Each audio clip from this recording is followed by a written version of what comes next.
ಎಲ್ಲರಿಗೂ ನಮಸ್ಕಾರ. Star people ಕನ್ನಡಕ್ಕೆ ಹಾರ್ದಿಕವಾದ ಸ್ವಾಗತ ಸುಸ್ವಾಗತ. ಸ್ವಾಸ್ಥ್ಯ ಜೀವನಕ್ಕಾಗಿ ನಿತ್ಯ ಯೋಗ ಅನ್ನುವಂತಹ ಮಾತು ಕೇಳಿಬರ್ತದೆ. ಯೋಗದಲ್ಲೇ ಸಾಧನೆಯನ್ನ ಮಾಡಿ ವಿದ್ಯಾರ್ಥಿಗಳನ್ನ ರಾಷ್ಟ್ರ ಅಂತಾರಾಷ್ಟ್ರೀಯ ಮಟ್ಟದಲ್ಲಿ ಪದಕ ತರುವಂತೆ ಮಾಡಿರುವಂತಹ ಯೋಗದ ತರಬೇತುದಾರರಾದ ಶ್ರೀಯುತ ಬಡವಣ್ಣಿ ಸರ್ ಅವರು ನಮ್ಮ ಜೊತೆಗಿದ್ದಾರೆ.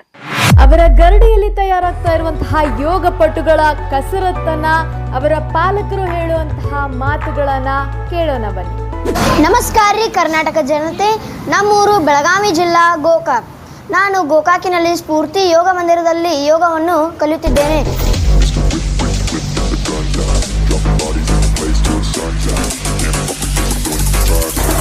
Hello everyone, my name is Payal Melvanki. I am from Gokak. I am studying in first PU LET College. I am student of Spurti Yoga Mandira Gokak. I joined this yoga class on September 1st, 2024. Within 1 year, I became state champion. I secured gold medal in leg balance event and bronze medal in back bending event at state level. Yoga is key to good health. Everybody should practice yoga. Yoga helps us to stay healthy, active and fit. Thank you.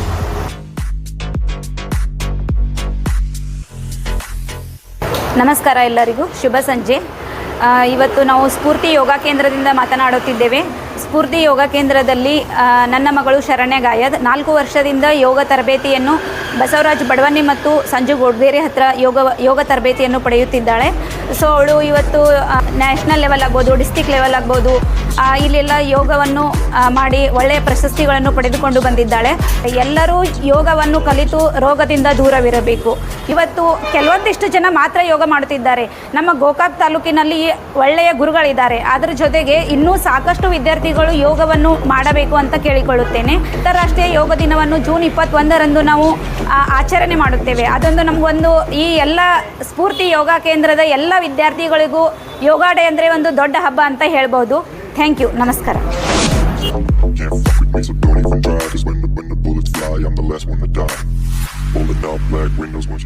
ನನ್ನ ಹೆಸರು ಸ್ಫೂರ್ತಿ ಬಸಪ್ಪ ಬಡವಣ್ಣಿ. ನಾನು 8ನೇ ತರಗತಿಯಲ್ಲಿ ಓದುತ್ತಿದ್ದೇನೆ. ನಾನು 3ನೇ ತರಗತಿಯಿಂದ ಯೋಗ ಕಲಿಯಲು ಪ್ರಾರಂಭಿಸಿದ್ದೇನೆ. ನಾನು ಇಂಟರ್ನ್ಯಾಷನಲ್ ಲೆವೆಲ್ ಹೋಗಿ ಬಂದಿದ್ದೇನೆ, ರಾಷ್ಟ್ರ ಮಟ್ಟಕ್ಕೆ ಹೋಗಿ ಬಂದಿದ್ದೇನೆ, ಜಿಲ್ಲಾ ಮಟ್ಟಕ್ಕೆ ಹೋಗಿ ಬಂದಿದ್ದೇನೆ, ತಾಲೂಕು ಮಟ್ಟಕ್ಕೆ ಹೋಗಿ ಬಂದಿದ್ದೇನೆ. ಎಲ್ಲದಲ್ಲಿ ಫಸ್ಟ್ ಬಂದಿದ್ದೇನೆ. ಯೋಗದಿಂದ ಜಾಬ್ಗಳು ಸಿಗಬಹುದು, ಯೋಗದಿಂದ ಆರೋಗ್ಯವಾಗಿ ಇರಬಹುದು. Thank you. ನನ್ನ ಹೆಸರು ಸಂಜು ಗೋಡ್ಗೇರಿ. ನಮ್ಮವರು ಗೋಕಾಕ್. ನಮ್ಮ ಗುರುಗಳು ಬಸವರಾಜ್ ಬಡವಣ್ಣಿ ಗುರುಗಳು. ನಾನು ರಾಷ್ಟ್ರಮಟ್ಟದ ಯೋಗಾಸನ ಸ್ಪರ್ಧೆಯಲ್ಲಿ ಟ್ರೆಡಿಷನಲ್ ಗ್ರೂಪಲ್ಲಿ ಗೋಲ್ಡ್ ಮೆಡಲ್ ಹಾಗೂ ಟ್ರೆಡಿಷನಲ್ ಇಂಡಿವಿಜುವಲ್ನಲ್ಲಿ ಸಿಲ್ವರ್ ಮೆಡಲ್ ಪಡೆದಿದ್ದೇನೆ ಹಾಗೂ ಖೇಲೋ ಇಂಡಿಯಾದಲ್ಲಿ ಸ್ಪರ್ಧಿಸಿದ್ದೇನೆ. ಯೋಗಾಸನವು ಪ್ರಸ್ತುತ ಕ್ರೀಡೆಯಾಗಿದ್ದು ಈ ಯೋಗಾಸನ ಕ್ರೀಡೆಯು ಎಲ್ಲ ಕ್ರೀಡೆಗಳಿಗೆ ತಾಯಿ ಎಂದು ಹೆಸರುವಾಸಿಯಾಗಿದೆ. ನಾನು ಸುಮಾರು 6ನೇ ತರಗತಿಯಿಂದ ಯೋಗ ತರಬೇತಿಯನ್ನು ಪ್ರಾರಂಭಿಸಿದ್ದೇನೆ. ಯೋಗಾಸನ ಸ್ಪರ್ಧೆಯು ಕೇವಲ ಕ್ರೀಡೆಯಾಗಿ ಮಾತ್ರವಲ್ಲದೆ ಆರೋಗ್ಯಕ್ಕೆ ತುಂಬ ಉಪಯೋಗಕಾರಿಯಾಗಿದೆ. ಆರೋಗ್ಯದ ಎಲ್ಲ ಸಮಸ್ಯೆಗಳನ್ನು ನಿವಾರಿಸಬಹುದು. ಸುಮಾರು 60-70 ವರ್ಷದವರು ಸಹ ಯೋಗದಲ್ಲಿ ತೊಡಗಿಕೊಳ್ಳಬಹುದು. ಅಂಥ ಸಾಮರ್ಥ್ಯ ಯೋಗಾಸನ ಕ್ರೀಡೆಯು ಹೊಂದಿದೆ. ಎಲ್ಲರಿಗೂ ನಮಸ್ಕಾರ. ನನ್ನ ಹೆಸರು ಕೃಷಿ ಈಶ್ವರ್ ಬಾಗೋಜಿ. ನಾನು 4ನೇ ತರಗತಿ ಓದುತ್ತಿದ್ದೇನೆ. ನಮ್ಮದು ಊರು ಗೋಕಾಕ್. ನಾನು ಯೋಗ ಮಾಡುತ್ತಿದ್ದೇನೆ. ಎಲ್ಲರೂ ಯೋಗ ಮಾಡಬೇಕಂತ ನಂಗೆ ಭಾಳ ಆಸೆ ಐತಿ. ಪ್ರತಿಯೊಬ್ಬರು ಯೋಗ ಮಾಡಬೇಕು. ಎಲ್ಲರಿಗೂ ನಮಸ್ಕಾರಗಳು. ನನ್ನ ಹೆಸರು ಶರಣೆ ವಿನಾಯಕ್. ನಮ್ಮದು ಊರು ಗೋಕಾಕ್. ಇಲ್ಲಿ ಸ್ಫೂರ್ತಿ ಯೋಗ ಮಂದಿರ್ನಲ್ಲಿ ಕಲಿಯುತ್ತಿದ್ದೇವೆ. ಯೋಗ ಸಾಧನೆ ಮೆಚ್ಚಿ ಸುವರ್ಣ ಕರ್ನಾಟಕ ಬಾಲಯೋಗ ರಾಜ್ಯ ಪ್ರಶಸ್ತಿ ಮತ್ತು ಕನ್ನಡ ರತ್ನ ರಾಜ್ಯ ಪ್ರಶಸ್ತಿ ಪಡೆದಿದ್ದೇನೆ. ಜೂನ್ 21ನೆಯ ಅಂತಾರಾಷ್ಟ್ರೀಯ ಯೋಗ ದಿನವನ್ನು ಆಚರಿಸಲಾಗುತ್ತದೆ. ಎಲ್ಲರೂ ಯೋಗ ಮಾಡಬೇಕೆಂದು ಬಯಸುತ್ತೇನೆ. ಧನ್ಯವಾದಗಳು. ನನ್ನ ಹೆಸರು ಸಂಜೋತಾ ಶ್ರೀಧರ್ ಪೇಡಿ. ನಾನು ಗೋಕಾಕ್ದಿಂದ ಮಾತಾಡ್ತಾ ಇರೋದು. ಈ ಸ್ಫೂರ್ತಿ ಯೋಗ ಕೇಂದ್ರಕ್ಕೆ ಸತತವಾಗಿ ನನ್ನ ಮಗನು 2 ವರ್ಷದಿಂದ ಯೋಗವನ್ನು ಮಾಡುತ್ತಿದ್ದಾನೆ. ಇಲ್ಲಿಯ ಗುರುಗಳಾದಂತಹ ಬಸಪ್ಪ ಬಡವಣ್ಣಿ ಸರ್ ಹಾಗೂ ಸಂಜು ಗೋಡ್ಗೇರಿ ಸರ್ ಒಳ್ಳೆಯ ರೀತಿಯಿಂದ ಯೋಗ ತರಬೇತಿಯನ್ನು ಕೊಡ್ತಾ ಇದ್ದಾರೆ. ಬೆಳಗಿನ ಜಾವ ನಮ್ಮ ಮಕ್ಕಳನ್ನು ಬೆಳಗ್ಗೆ ಬೇಗ ಎಬ್ಬಿಸಿ ಮಕ್ಕಳಿಗೆ ಒಂದು ಒಳ್ಳೆಯ ಆರೋಗ್ಯ ಸಿಗಲಿ ಅಂಥೇಳಿ ನಾವು ಇಲ್ಲಿ ಕಳಿಸ್ತೀವಿ. ಬಟ್ ಈ ಮಕ್ಕಳ ಯೋಗವನ್ನು ಮಾಡೋದ್ರಿಂದ ಅವುಗಳಿಗೆ ಒಳ್ಳೆಯ ಹೈಟ್ ಆಗುತ್ತೆ, ಚೆನ್ನಾಗಿ ಊಟ ಕೂಡ ಮಾಡ್ತಾರೆ. ಇದ್ರ ಜೊತೆಗೆ ಸ್ಟೇಟ್ ಲೆವೆಲ್, ಇನ್ನು national level level taluk level ಎಲ್ಲ ಕಡೆಗೂ ಮಕ್ಕಳು ಹೋಗಿ ಬರ್ತಾವೆ. ಸೊ ಅವುಗಳಿಗೆ ಒಂದು ಒಳ್ಳೆ ಆಸಕ್ತಿಯಿಂದ ಮಾಡೋದ್ರಿಂದ ಒಂದು ಆರೋಗ್ಯ ಕೂಡ ಒಳ್ಳೆ ರೀತಿಯಿಂದ ಆರೋಗ್ಯ ಕೂಡ ಸಿಗ್ತದೆ. ಪ್ರತಿ ವ್ಯಕ್ತಿನೂ ಯೋಗವನ್ನು ಮಾಡಬೇಕು, ಯೋಗವನ್ನು ಮಾಡಿ ರೋಗವನ್ನು ದೂಡಿ ಅಂತ ಹೇಳ್ತಾ ಪ್ರತಿಯೊಬ್ಬರು ಯೋಗವನ್ನು ಮಾಡಿ ಅಂತ ಹೇಳ್ತಾ ಇಲ್ಲಿಗೆ ನನ್ನ ಮಾತನ್ನು ಮುಗಿಸುತ್ತೇನೆ. ನಮಸ್ಕಾರ ಎಲ್ಲರಿಗೂ. ನನ್ನ ಹೆಸರು ಸನ್ನಿಧಿ ಮಹೇಶ್ ಬನ್ನಿಶೆಟ್ಟಿ. ನಾವು ಯೋಗ ಮಾಡಿದರೆ ಹೆಲ್ತ್ ಕಾಪಾಡುತ್ತೀರಿ, ರೋಗಗಳಿಂದ ದೂರ ಆಗುತ್ತೀರಿ. ಧನ್ಯವಾದಗಳು. ಎಲ್ಲರಿಗೂ ಶರಣಾರ್ಥಿ. ನಾನು ಈಶ್ವರ್ ಬಾಗೋಜಿ, ಗೋಕಾಕ್ ತಾಲೂಕು ಕಣಗಾಂವ್. ಗೋಕಾಕದಲ್ಲಿ ಸ್ಫೂರ್ತಿ ಯೋಗ ಕೇಂದ್ರದಲ್ಲಿ ನನ್ನ ಮಗಳ ಕೃಷಿ ಈಶ್ವರ್ ಬಾಗೋಜಿ ವ್ಯಾಸಂಗ ಮಾಡುತ್ತಾಳೆ. ನನ್ನ ಮಗಳು 6 ತಿಂಗಳಲ್ಲಿ ಇವತ್ತು ಯೋಗವನ್ನು ವಿದ್ಯೆಯನ್ನು ಪಡೆದು 2-3 ಸ್ಪರ್ಧೆಯಲ್ಲಿ ಸ್ಪರ್ಧಾಳುಗಳಾಗಿ ಭಾಗವಹಿಸಿ ನಿನ್ನೆ ಕೇಲಿಯಲ್ಲಿ ಸ್ಪರ್ಧೆ ಮಾಡಿ 3ನೇ ರ್ಯಾಂಕ್ ಪಡೆದು ನಮ್ಮ ಕುಟುಂಬಕ್ಕೆ ಒಳ್ಳೆಯ ಒಂದು ಮಾದರಿಯಾಗಿದ್ದಾಳೆ. ಯೋಗದಿಂದ ನಾವು ರೋಗ ಮುಕ್ತಿ ಮಾಡಬೇಕು, ದೈಹಿಕವಾಗಿ ಶಾರೀರಿಕವಾಗಿ ಮತ್ತು ಮಕ್ಕಳಲ್ಲಿ ಏಕಾಗ್ರತೆಯನ್ನು ಬರ್ತದೆ. ಅದಕ್ಕೆ ದಯವಿಟ್ಟು ಈ ನಾಡಿನ ಎಲ್ಲ ಪೇರೆಂಟ್ಸ್ಗೆ ನಾನು ಕೈ ಮುಗಿದು ಕೇಳೋದು ಅಂತಂದ್ರೆ ನನ್ನ ಮಗಳನ್ನು ನಾನು ಶರಣ್ಯ ನಮ್ಮ ಫ್ರೆಂಡ್ ಮಗಳನ್ನು ನೋಡಿ ನಾನು ಯೋಗಕ್ಕೆ ಹಚ್ಚೀನಿ. ಇವತ್ತು ನಮ್ಮ ಮಗಳ ಒಂದು ಯೋಗ ಪ್ರತಿಭೆಯನ್ನು ನೋಡಿದ್ರೆ ಪ್ರತಿಯೊಬ್ಬ ಮಗುವಿನಲ್ಲೂ ಯೋಗವನ್ನು ಸ್ವಾಭಾವಿಕವಾಗಿ ಇದ್ದೇ ಇರ್ತದೆ. ಅದನ್ನು ನಾವು ಯೋಗ ತರಬೇತಿ ಕೊಡೋರಿಗೆ ಭೇಟಿ ಕೊಟ್ಟ ಪ್ರತಿಯೊಬ್ಬರು ಮಕ್ಕಳನ್ನ ಒಂದು 2-3 ತಿಂಗಳು ಯೋಗ ಕೇಂದ್ರಕ್ಕೆ ಹಾಕಿದ್ರೆ ಪ್ರತಿಯೊಬ್ಬರು ಯೋಗವನ್ನು ಪಡಿತಾರೆ. ಸತತವಾಗಿ 2 ವರ್ಷದಿಂದ ಯೋಗವನ್ನು ಕಲಿಯುತ್ತಿದ್ದೇನೆ. ಯೋಗವನ್ನು ಮಾಡಿ ಆರೋಗ್ಯವಾಗಿರಿ. ನೀವು ಯೋಗಕ್ಕೆ ಸಂಬಂಧಪಟ್ಟಿದ ಊಟವನ್ನು ಸಹ ಮಾಡಬೇಕು. ಯೋಗವನ್ನು ಮಾಡಿದರೆ ರೋಗದಿಂದ ಮುಕ್ತಿಯಾಗುತ್ತೇವೆ. ಯೋಗ ಮಾಡಿ ಆರೋಗ್ಯವಾಗಿರಿ. ಯೋಗ ಮಾಡಿ ರೋಗವನ್ನು ದೂಡಿ. ನಾನು ಒಂದು ಯೋಗ ಹಾಡು ಹೇಳಲು ಬಯಸುತ್ತೇನೆ. ಯೋಗ ಮಾಡಿ ಯೋಗಿಯಾಗು, ಸಾಧನೆ ನನ್ನೊಡನಿದೆ. ಯೋಗದಿಂದ ರೋಗ ದೂರ, ಸಾರ್ಥಕದ ಬದುಕಿದೆ, ಸಾರ್ಥಕದ ಬದುಕಿದೆ. ಧನ್ಯವಾದಗಳು. ಸರ್ ನಮಸ್ತೆ. ನಮಸ್ತೆ ಮೇಡಮ್. ಸ್ಟಾರ್ ಪೀಪಲ್ ಕನ್ನಡಕ್ಕೆ ತಮಗೆ ಹಾರ್ದಿಕವಾದ ಸ್ವಾಗತ.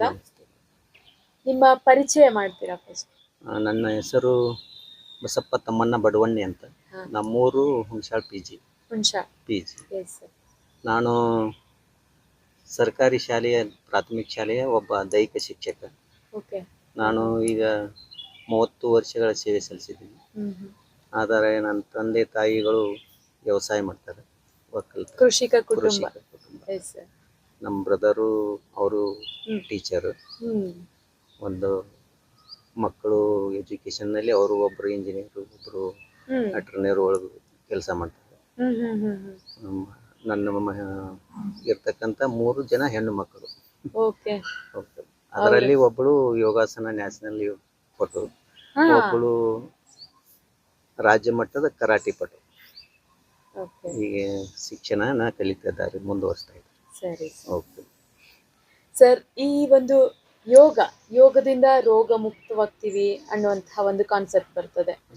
ಈ ಹಂತದಲ್ಲಿ ಈ ಯೋಗದ ಬಗ್ಗೆ ನಿಮ್ಗೆ ಆಸಕ್ತಿ ಯಾವಾಗ ಬಂತು? ಅಂದ್ರೆ ನಿಮ್ಮ ಕುಟುಂಬದಲ್ಲಿ ಯಾರಾದ್ರೂ ಯೋಗಾಸನ ಅದು ಮಾಡ್ತಿದ್ರಾ? ಧ್ಯಾನ, ಕರ್ಮ, ಯೋಗ ಯಾರು ಮಾಡ್ತಿದ್ರಿಲ್ಲ. ನಾನು ಶಿಕ್ಷಕನಾಗಿ ಒಬ್ಬ ಗುರುಗಳು ನನಗೆ ಯೋಗದ ತರಬೇತಿ ಹಾಕಿಕೊಟ್ರು. ಅಂದ್ರೆ ಅದು ಯಲ್ಲಾಪುರದಲ್ಲಿ ನಡೆಯತಕ್ಕಂಥ ಒಂದು ತಿಂಗಳ ಗಂಟ್ಲೆ ಒಂದು ಕಾರ್ಯಾಗಾರದಲ್ಲಿ ನಾನು ತೊಡಗಿಕೊಂಡೆ. ಅಲ್ಲಿ ನಾನು ಆ ಕಾರ್ಯಾಗಾರದಲ್ಲಿ ನಾನು ಯೋಗಾಸನ ಮಾಡಿ ಅವರ ಹವ್ಯಾಸಗಳನ್ನ ನಾನು ಮುಂದುವರ್ಸ್ಕೊಂಡು ಬೆಳೆಸ್ಕೊಂಡು ಬಂದೆ. ಅದೇ ನಾನು ಮಕ್ಕಳಿಗೆ ಕಲಿಸ್ಬೇಕಂತ ಆಸಕ್ತಿ ಮೂಡಿತು. ಆದರೂ ನಾನು 2007ರಿಂದ ಈ ಯೋಗಾಸನದಲ್ಲಿ ನಾನು ಮಕ್ಕಳನ್ನ ತರಬೇತಿ ಕೊಡ್ತೇನೆ. 2007ರಿಂದ ಕನಿಷ್ಠ ಒಂದು 20 ವರ್ಷ ಆಯ್ತು. ಒಂದು ಈ ಯೋಗದ ಪಯಣದಲ್ಲಿ ನಿಮಗೆ ಅತ್ಯಂತ ಮರೀಲಿಕ್ಕೆ ಆಗ್ತಿರುವಂತಹ ಘಟನೆ ಯಾವ್ದಾದ್ರು ಇದೆಯಾ ಸರ್? ಘಟನೆ ಅಂದ್ರೆ ಏನು, ಮಕ್ಕಳು ಒಂದು ಅಚೀವ್ಮೆಂಟ್ ಮಾಡಿದ್ದಲ್ಲ, ಅದೇ ನನಗೆ ಬಹಳ ಒಂದು ಖುಷಿ ಆಯ್ತು. ಖುಷಿ ತಂದಿರತಕ್ಕಂಥ ನಮ್ಮ ಮಕ್ಕಳು ರಾಷ್ಟ್ರ ಅಂತಾರಾಷ್ಟ್ರೀಯ ಮಟ್ಟದಲ್ಲಿ. ಓಕೆ ಸರ್, ಯಾವ ಮಕ್ಕಳ ಹೆಸರು ಹೇಳ್ಬೋದಾ ಸರ್? ಅವರು ನಮ್ಮಲ್ಲಿ ಹಲವಾರು ಮಕ್ಕಳು, ಹೆಣ್ಣು ಮಕ್ಕಳು ಸಾಧನೆ ಮಾಡಿದ್ದಾರೆ. 1-2 ಗಂಡು ಮಕ್ಕಳು ಸಾಧನೆ ಮಾಡಿದ್ದಾರೆ. ಅವರು ನ್ಯಾಷನಲ್ ಪ್ರತಿ ವರ್ಷ ನಾನು ನಮ್ಮ ಸ್ಕೂಲ್ನಲ್ಲಿ ಫ್ರೀ ಆಗಿ ಕಲಿಸ್ತಾ ಇದ್ದೆ. ಅವರು ಪ್ರತಿ ವರ್ಷ 1 ಅಥವಾ 4-5 ಮಕ್ಕಳು ನ್ಯಾಷನಲ್ ಲೆವೆಲ್ ಹೋಗ್ತಾ ಇದ್ದಾವೆ. ಅವರು ಮಾಡಿರ್ತಕ್ಕಂಥ ಅಚೀವ್ಮೆಂಟ್ ನನಗೊಂದು ಖುಷಿ ಪಡುವಂತ ಒಂದು ವಿಷಯ. ಸರ್, ಇವಾಗ ಯೋಗ ಅಂದ್ರೆ ಬರೀ ವ್ಯಾಯಾಮ, ಅದೇನೋ ಒಂದು ಎಕ್ಸರ್ಸೈಸ್ ಅನ್ನೋ ಒಂದು ಹಂತಕ್ಕೆ ಬಂದಿದ್ದೀವಿ. ನಿಜವಾಗ್ಲೂ ಯೋಗದಿಂದ ನಾವು ಮನಸ್ಸನ್ನ ಹತೋಟಿಯಲ್ಲಿ ಇಡಬಹುದಾ, ಅಥವಾ ಯಾವ್ದಾದ್ರು ಟೆನ್ಷನ್ ಇಂದ ನಾವು ಹೊರಗಡೆ ಬರ್ಲಿಕ್ಕೆ ಸಾಧ್ಯ ಇದೆಯಾ? ಸಾಧ್ಯ ಇದೆ ಮೇಡಮ್. ಯೋಗದಿಂದನೇ ನಾವು ಎಲ್ಲ ನಮ್ಮ ಜೀವನವನ್ನು ರೂಪಿಸ್ಕೊಳ್ಬಹುದು, ನಮ್ಮ ದೇಹವನ್ನ ಸದೃಢವಾಗಿಟ್ಕೋಬಹುದು, ರೋಗ ರುಜಿನದಿಂದ ನಾವು ದೂರ ಇರಬಹುದು. ನಾವು ಏಕಾಗ್ರತೆ ಬೆಳೆಸ್ಕೋಬೇಕಾದ್ರೆ ನಾವು ಪ್ರತಿಯೊಂದು ಯೋಗಾಸನದಿಂದ, ನಾವು ಜ್ಞಾನದಿಂದ, ಪ್ರಾಣಾಯಾಮದಿಂದ ನಮ್ಮ ಆಯುಷ್ಯಗಳನ್ನ ಕೂಡ ಹೆಚ್ಚು ಬೆಳೆಸ್ಕೋಬಹುದು, ಸೌಂದರ್ಯತನವನ್ನು ಬೆಳೆಸ್ಕೋಬಹುದು. ಯಾವ ವಯಸ್ಸಿನವರು ಯೋಗವನ್ನ ಮಾಡ್ಲಿಕ್ಕೆ ಸಾಧ್ಯ? ಯಾವ ವಯಸ್ಸಿನವ್ರಂದ್ರೆ ಈ ಚಿಕ್ಕ ಮಕ್ಕಳಿಗೂ ಮಾಡಬಹುದು. 8ರಿಂದ 10ರಿಂದ ಮಕ್ಕಳು ವಯಸ್ಸು ಬಂದವರು, ಮಕ್ಕಳಿಂದನೂ 60, 70, 80 ವಯಸ್ಸಿನವ್ರಿಗೂ ಯೋಗ ಮಾಡಬಹುದು. ಓಕೆ. ಅಂದ್ರೆ ಸರ್, ಇವಾಗ ಇವತ್ತಿನ ಒಂದು ಒತ್ತಡದ ಜೀವನದಲ್ಲಿ ಒತ್ತಡ ರಹಿತವಾಗಿ ಬದುಕಲಿಕ್ಕೆ ಯೋಗ ನಮ್ಗೆ ಅವಕಾಶ ಮಾಡಿಕೊಡುತ್ತೆ ಅಂತ ಕೊಡುತ್ತೆ ಮೇಡಮ್. ಈಗಿನ ಕಂಪ್ಯೂಟರ್ ಯುಗದಲ್ಲಿ ಎಲ್ಲಾ ಮಕ್ಕಳಿಗೆ ಬಿಜಿ ಇರ್ತಾರೆ, ಟೆನ್ಷನ್ ಜಾಸ್ತಿ ಆಗ್ತದೆ. ಹೊಟ್ಟೆ ಮನೇಲಿ ಬಂದ್ರೆ ಹೋಮ್ವರ್ಕ್, ಟ್ಯೂಷನ್. ಹೌದು, ಹಿಂಗಾಗೋದ್ರಿಂದ ಮಕ್ಕಳಿಗೆ ಒತ್ತಡತನ ಹೆಚ್ಚಾಗ್ತಾ ಇದೆ.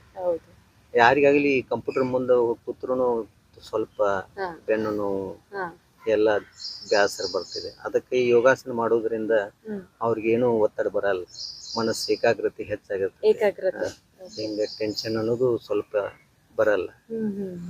ಇತ್ತೀಚೆಗೆ ಬಹಳ ಚಿಕ್ಕ ಚಿಕ್ಕ ವಯಸ್ಸವರೇ ಹೃದಯಾಘಾತವಾಗಿ ತೀರೋಗ್ತಾ ಇದ್ದಾರೆ ಸರ್. ಅದು ಯಾವ ರೀತಿ ಅಂತ ಹೇಳ್ಬೋದು ಸರ್? ಒತ್ತಡದ ಜೀವನನೇ ಇದಕ್ ಕಾರಣ ಆಗತ್ತಾ, ಅಥವಾ ಇವಾಗ ತಿಂತಾ ಇರೋ ಆಹಾರ ಪದ್ಧತಿ ಕಾರಣ? ಮೇಡಮ್, ಅದಕ್ಕೇನಿಲ್ಲ. ಒತ್ತಡ ಅಂದ್ರೆ ಹೆಂಗೆ, ಅವರು ತಿನ್ನುವಂತ ಆಹಾರ, ಅವ್ರ ಮನೆಯಲ್ಲಿ ಇರ್ತಕ್ಕಂತ ಒಂದು ಪರಿಸ್ಥಿತಿ, ಟೆನ್ಷನ್, ಒತ್ತಡತನ ಹೆಚ್ಚೋದ್ರಿಂದ ಅವರು ಹೆಚ್ಚಾಗ್ತದೆ. ಆ ರಕ್ತದ ಒತ್ತಡದಿಂದ ಅವರು ಆ ರೋಗಕ್ಕೆ ಬಲಿ ಆಗ್ತಾರಂತ ಹೇಳ್ಬೋದು. ಅದೇ ನಾವು ಯೋಗಾಸನ ಮಾಡೋದ್ರಿಂದ ನಾವು ಅದನ್ನ ಹೋಗಬಹುದು, ಹೋಗಲಾಡಿಸಬಹುದು. ಸರ್, ಅಂದ್ರೆ ಇವಾಗ ಒಂದ್ 35-40 ವರ್ಷ ಆಗ್ತಿದಂಗೆ ಶುಗರು, BP ಸೇರ್ಕೊಂಡ್ಬಿಡುತ್ತೆ. ಇದನ್ನ ನಾವು ಅವಾಯ್ಡ್ ಮಾಡ್ಬೇಕು, ಅಥವಾ ಈಗಾಗ್ಲೇ ಬಂದಿದೆ ಅಂತಂದ್ರೆ ಯೋಗದ ಮೂಲಕ ಅದನ್ನ ನಿಯಂತ್ರಣ ಮಾಡಬಹುದು. ಯೋಗನ ಅದಕ್ಕೆ ಶುಗರ್ ಇದ್ದವ್ರಿಗೆ ಆಸನ ಸಪರೇಟ್ ಆಗಿರ್ತಾವೆ. ಆ ಆಸನ ಮಾಡೋದ್ರಿಂದ ನಾವು ಶುಗರ್ ಅನ್ನು ಕಂಟ್ರೋಲ್ ದಲ್ಲಿ ಇಟ್ಕೋಬಹುದು. ಅದಕ್ಕೆ BP, ಶುಗರ್ ಬರ್ತದೆ, ಮಧುಮೇಹ ಬರ್ತದೆ, ರಕ್ತಹೀನತೆ ಬರ್ತದೆ. ಅವಕ್ಕೆಲ್ಲ ನಾವು ಒಂದೊಂದು ಆಸನಗಳನ್ನ ಹೇಳ್ಕೊಟ್ರೆ ಅದು ನಿಧಾನವಾಗಿ ಕ್ರಮೇಣವಾಗಿ ಅದೇನ್ ಮಾಡ್ತೈತಪ್ಪ ಅಂದ್ರೆ ರೋಗನ ಹೋಗಲಾಡಿಸ್ತೇವೆ. ಈ ಕ್ಯಾನ್ಸರ್ ಬರುವಂತ ರೋಗನು ನಾವು ಹೋಗಲಾಡಿಸಬಹುದು. ಕ್ಯಾನ್ಸರ್ ನಂತ ಮಾರಣ ಅಂತ ರೋಗ. ಈಗ ನಿಮ್ಮ ಮಕ್ಕಳು ರಾಷ್ಟ್ರ ಮಟ್ಟಕ್ಕೆ, ಅಂತಾರಾಷ್ಟ್ರ ಮಟ್ಟಕ್ಕೆ ಹೋಗಿ ಬಂದಿದ್ದಾರೆ. ಅವರಿಗೆ ನೀವು ಯಾವ ರೀತಿ ತರಬೇತಿ ನೀಡಿದ್ರಿ? ಅಂದ್ರೆ ಯಾವ ಒಂದು ಮಾರ್ಗವನ್ನ ಅನುಸರಿಸಿದ್ರಿ? ಎಲ್ಲಾ ಮಕ್ಕಳು ಸಾಧನೆ ಮಾಡ್ತಾರೆ ಅಂತ ಅನ್ಕೊಳ್ಳೋದು ಕಷ್ಟ ಆಗುತ್ತೆ. ನಾವು ಒಂದು 20 ಮಕ್ಕಳು ಕಂಟಿನ್ಯೂ ಅದೊಂದು ರೂಢಿಯಲ್ಲಿ ಇಟ್ಕೋಬೇಕು, ಪ್ರಾಕ್ಟೀಸ್. ಈಗ ಸಾಯಂಕಾಲ ಆಯ್ತು, ಮುಂಜಾನೆ ಆಯ್ತು, 2 ಟೈಮ್ ನಾವು ಅವ್ರಿಗೆ ತರಬೇತಿ ಕೊಡ್ಬೇಕು. ಅವ್ರಿಗೆ ಅಲ್ಲಿ ಇರ್ತಕ್ಕಂತ ಆಸನಗಳ ಬಗ್ಗೆ ಬಹಳ ಹೆಚ್ಚು ಗಮನ ಕೊಡ್ಬೇಕು. ಅದರಲ್ಲೇನೆ ಕಠಿಣ ಆಸನಗಳು, ಸಾಧನ ಮಾಡುವಂತ ಆಸನಗಳು, ಐಚ್ಛಿಕ ಮತ್ತು ಇವು ಬರ್ತಾವ ಸರ್. ಅದರಲ್ಲಿ ನಾವು ಮಕ್ಕಳನ್ನ ಹೆಚ್ಚು ಪರಿಣಿತಿ ಹೊಂದಿ ಅವ್ರನ್ನ ಆಯ್ಕೆ ಮಾಡುವಂತ ಆಸನಗಳನ್ನಷ್ಟೇ ನಾವು ಹೆಚ್ಚು ರೂಢಿಯಲ್ಲಿ ಕೃತಕ ಮಾಡಬೇಕು. ಮಾಡೋದ್ರಿಂದ ಅವ್ರ ದಿನನಿತ್ಯ ಅವ್ರನ್ನ ಅದೇ ರೀತಿಯನ್ನು ಮಾಡ್ಸೋತ ಹೋಗ್ಬೇಕು. ಮಾಡೋದ್ರಿಂದ ಪೂರ್ಣ ನಿಪುಣ ಆಗಿಬಿಡ್ತಾರೆ ಮೇಡಮ್ ಆಸನದಲ್ಲಿ. ಈ ಯೋಗಾಸನ ಅಥವಾ ಈ ರೀತಿ ಮಾಡ್ಬೇಕಾದ್ರೆ ಆಹಾರ ಪದ್ಧತಿ ಹೇಗಿರ್ಬೇಕು ಸರ್? ಅಂದ್ರೆ ಕೆಲವೊಂದ್ ಕಡೆ ನಾನು ಹಂಗೆ ಕೇಳಿದ್ದೆ, ಅಂದ್ರೆ ನಾನ್ ವೆಜಿಟೇರಿಯನ್ಸು, ಮಾಂಸಾಹಾರಿಗಳು ಯೋಗಾಸನ ಮಾಡ್ಲಿಕ್ಕೆ ಆಗಲ್ಲ, ಕಷ್ಟ ಆಗತ್ತೆ ಅಂತ ಹೇಳಿ. ಹಂಗೆ ಅನ್ನಿಲ್ಲ ಮೇಡಮ್, ಅದು ಮಾಂಸಾಹಾರಿನೂ ಸ್ವಲ್ಪ ಬೇಕೇ ನಮಗೆ. ಯಾಕೆ ಬೇಕು ಅಂದ್ರೆ ನಮ್ಮ ಮಸಲ್ಸ್ಗಳು ಗಟ್ಟಿ ಆಗ್ಲಿಕ್ಕೆ, ಹ್ಯಾಂಡ್ ಬ್ಯಾಲೆನ್ಸ್ ಮಾಡ್ಲಿಕ್ಕೆ, ಲೆಗ್ ಬ್ಯಾಲೆನ್ಸ್ ಮಾಡ್ಲಿಕ್ಕೆ ಅದು ಸ್ವಲ್ಪ ತಾಕತ್ ಬೇಕ ಮೇಡಮ್. ಅವ್ ಮಾಡಬಹುದು. ಅದಕ್ಕೆ ಇವರ ಆಹಾರ ಬಗ್ಗೆ ಏನಿಲ್ಲ, ಒಂದು ಸಮತೋಲಿತ ಆಹಾರವನ್ನ ತಗೋಬೇಕು. ಎಲ್ಲರೂ ಮಾಡಬಹುದು. ಅಂತಾರಾಜ್ಯ ಮಟ್ಟಕ್ಕೆ, ಅಂತಾರಾಷ್ಟ್ರೀಯ ಮಟ್ಟಕ್ಕೆ ಹೋದಾಗ ಅಲ್ಲಿ ನಿಮ್ಮ ವಿದ್ಯಾರ್ಥಿಗಳ ಸಾಧನೆ ನೋಡಿದಾಗ ನಿಮ್ಗೆ ಏನ್ ಫೀಲ್ ಅನ್ನಿಸ್ತು ಸರ್? ಯಾರು ಮಾಡಲ್ದಂತ ಅಚೀವ್ಮೆಂಟ್ ನನ್ನ ಮಕ್ಕಳು ಮಾಡಿದ್ರಲ್ಲ, ನಾ ತರಬೇತಿ ಕೊಟ್ಟದ ಮಕ್ಕಳು ಮಾಡಿದ್ರಲ್ಲ, ಅದೇ ನನಗೊಂದು ದೊಡ್ಡ ಹೆಮ್ಮೆ, ಖುಷಿ. ಇಡೀ ಅವರು ನಮ್ಮ ಊರಕ್ಕಾತು, ನಮ್ಮ ತಾಲೂಕಿಗೆ ಆತು, ನಮ್ಮ ಜಿಲ್ಲೆಗೆ ಆತು, ಎಲ್ಲ ನಮಗೆ ಸಪೋರ್ಟ್ ಮಾಡಿದ್ರು. ನಮ್ಮ ಅಧಿಕಾರಿಗಳು ಕೂಡ ನಮಗೆ ಸಪೋರ್ಟ್ ಮಾಡಿದ್ರು. ಸರ್, ಈ ಒಂದು ಯೋಗದ ತರಬೇತಿ ನೀವು ಕೊಡ್ತಾ ಇದ್ದೀರಾ, ದೈಹಿಕ ಶಿಕ್ಷಕ ಆದ್ಮೇಲೆ ಇದು ಅನಿವಾರ್ಯ ಆಯ್ತಾ ಅಥವಾ ನಿಮ್ಮ ಆಯ್ಕೆನೆ ಅದಾಗಿತ್ತ?